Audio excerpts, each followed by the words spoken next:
Hey there everyone, I've been seeing a lot of posts recently on this actual TV. It's the KVXBR800, the 40-inch one. So I'm just going to go over, since there's a lot of people posting on the collective right now about these TVs, what's good and what isn't. So let's just go over a quick overview on it. So the geometry, as you can see, is not great on these TVs. It's simply any flat screen TV that's a tube is going to have worse geometry than a curve.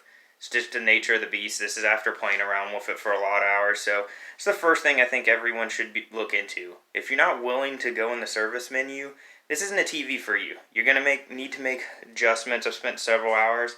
And you're also probably going to be wanting to open it up in the back, work on some conversions, get some magnets. You'll notice that a lot of this is adjusted to look good per screen. However, test patterns and stuff like that will really show where it's off. Most of the stuff is stretched over the point of where it should be past the screen.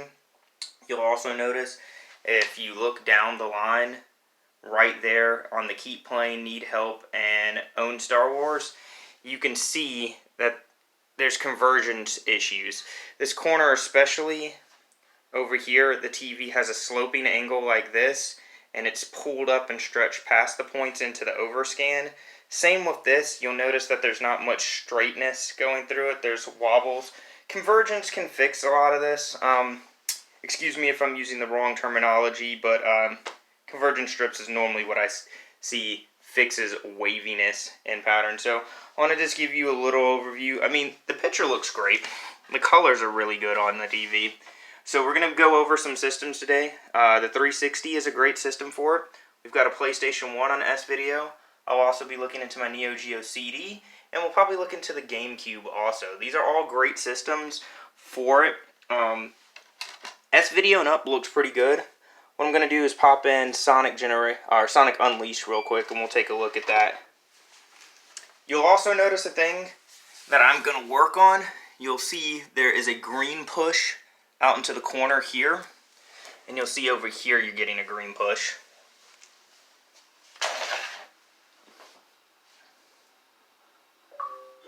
See ya. Of course, there's an update, even though I just updated this game.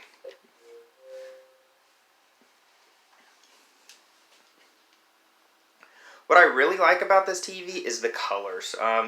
It's just something that you don't get on modern displays. I have a plasma and I've got a 4K TV, but I really like the colors, mostly on my CRTs the most.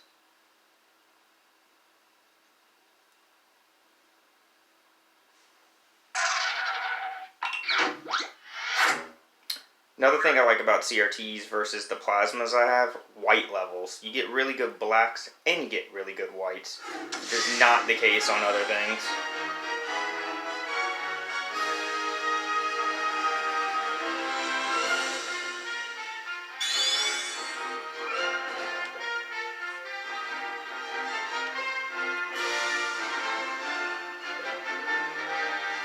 I do want to apologize about how hard this is to do while holding a phone.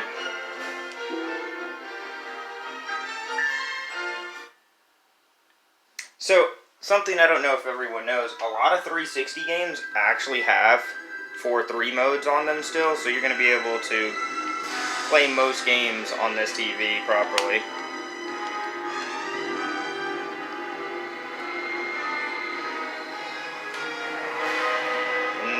Sorry about the reflection, it's the only way to get good light in the room, but you'll notice the color looks pretty good. Text is also sharp, but you'll notice it's not a perfectly straight line, the TV's curving up slightly.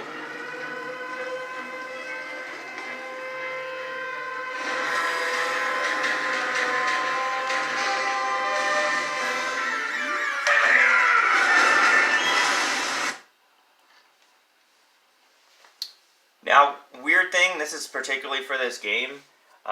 One, the overscan cuts off the select on that. But what's weird is even on a TV that it doesn't have it adjusted for, it still cuts it off. It just takes that 16:9 and just cuts the sides off of it for some reason.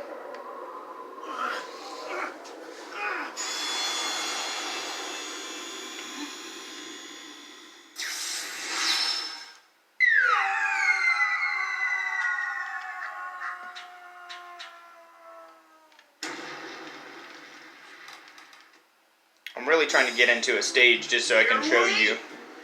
Go!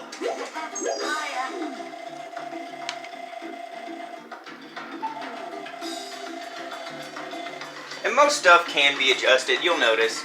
It fits, and if you're not terribly picky, nothing gets cropped off by the screen. The picture looks really good still. I mean, it's nothing compared to the 960 that I have upstairs, but it's a really good TV for last-gen stuff. And again, playing this with one finger.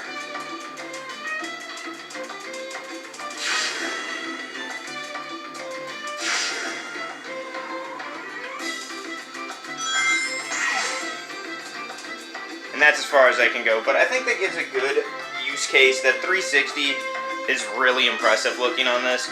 Same with the original Xbox. So if you're looking for a TV for 360, this might be your choice. However, you are going to be limited down to about 50% of your games actually supporting full screen.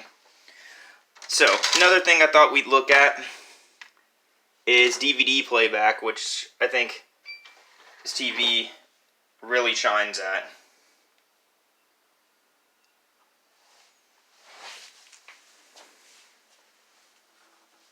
Bob? Long time no see. You get all the prime shots, don't you, bro? You never know until you do them. I think the picture on this is stellar. This is Area. It's a 2016 release, so this is pretty much as good as DVD can look. I had no clue how much DVD had come along, since I also have 4K and HD DVD and Blu-ray. But new DVDs of old stuff looks pretty good. The new release looks much better, the 2016 release, than the 1998 DVD, but I don't think you'll have any complaints if you're looking for watching DVDs on this TV. I've got over 120 full screen DVD movies now, and this is the TV that we find that we like watching movies on the best. It's just a great setup and a great atmosphere for that. So let's go ahead and switch over to some other stuff besides the Xbox.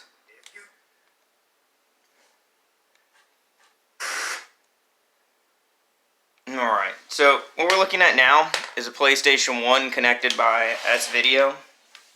I'm going to go ahead and shut the blinds, try to get less reflection on the screen.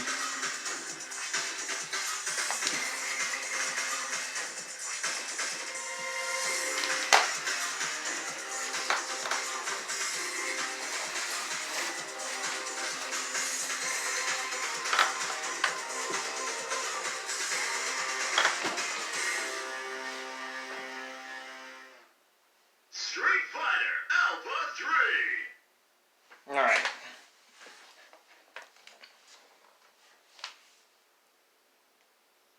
And I know this video is getting long-winded, so I do want it to be a pretty extensive overview so you can see what you're going to get. Alright, this is where you'll start to notice huge issues. Right there, you're seeing about that much black, and then it narrows as there's bowing in the curvature at the top of the screen, and then it starts to pick up here. PlayStation 1, you'll notice this significantly. You will not notice this on a lot of the other systems, as they seem to have a bigger overscan area, but PlayStation 1, you will notice.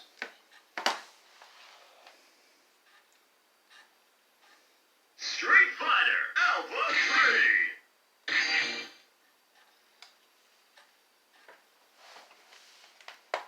On a side note, Street Fighter Alpha 3 is terrible on PlayStation 1. It's not the version you're going to want to go with.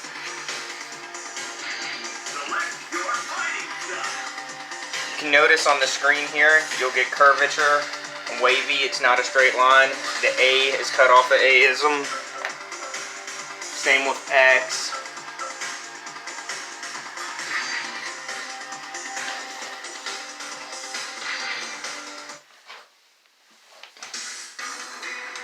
The colors, though, man, the colors are gorgeous on the TV, in my opinion. I know they're not, a lot of people aren't going to say that it's up to professional monitor standards, because it's not. Now this is terrible too. Look at the waviness of this. Notice that line is also not very straight through the middle. These are all things that you should look at when you're picking one of these up. The larger the size, it's just simply going to have a wanky, kind of wobbly look to it. You can't give it up. Triumph or die. Well, this will be impossible, but just want you to notice the curving and the bowing. It really, a lot of games allow you to adjust stuff. You're not getting much cut off of any importance.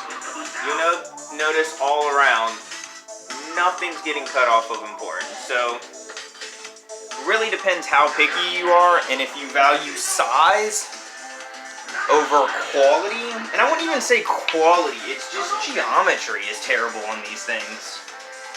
Alright, so let's move on.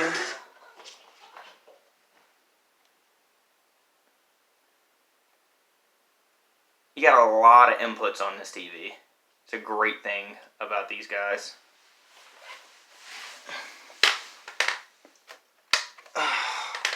Had to switch my S-Video switch. Let's go back around.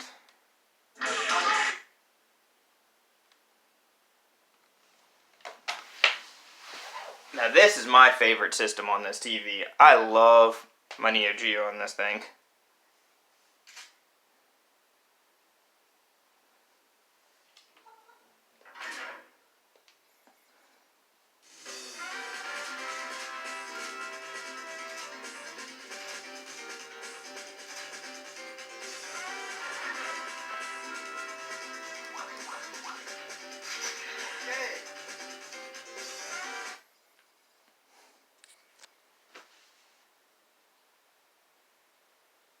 If you ever wanted to know how a Neo Geo CD loads games, you can get a taste of this. People really complain about these systems and the loading. They're not that bad. Mission 1, start.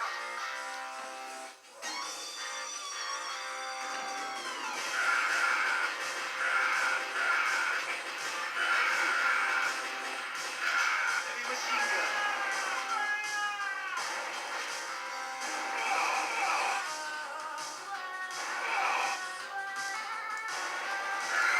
Yeah, playing one-handed Metal Slug, not your ideal situation.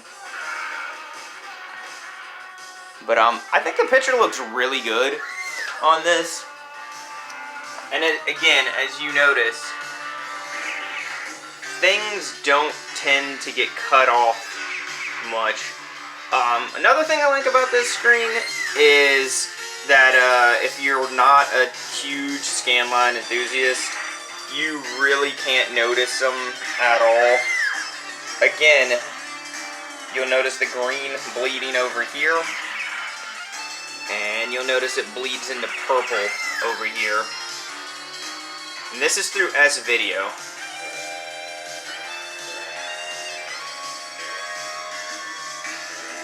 Alright, and lastly, what we'll go ahead and look at is some GameCube.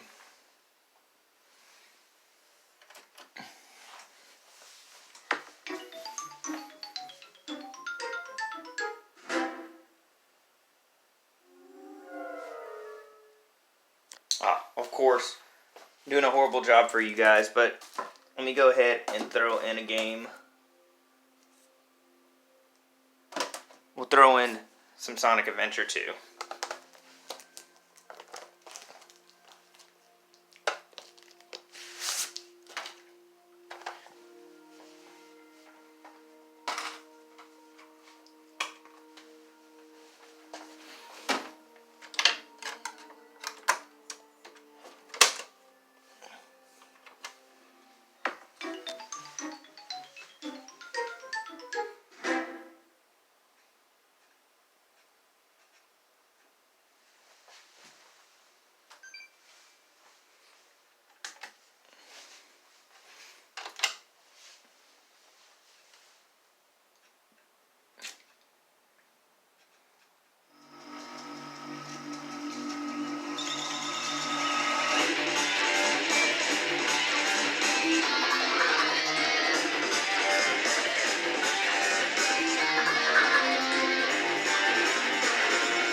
also through S-Video.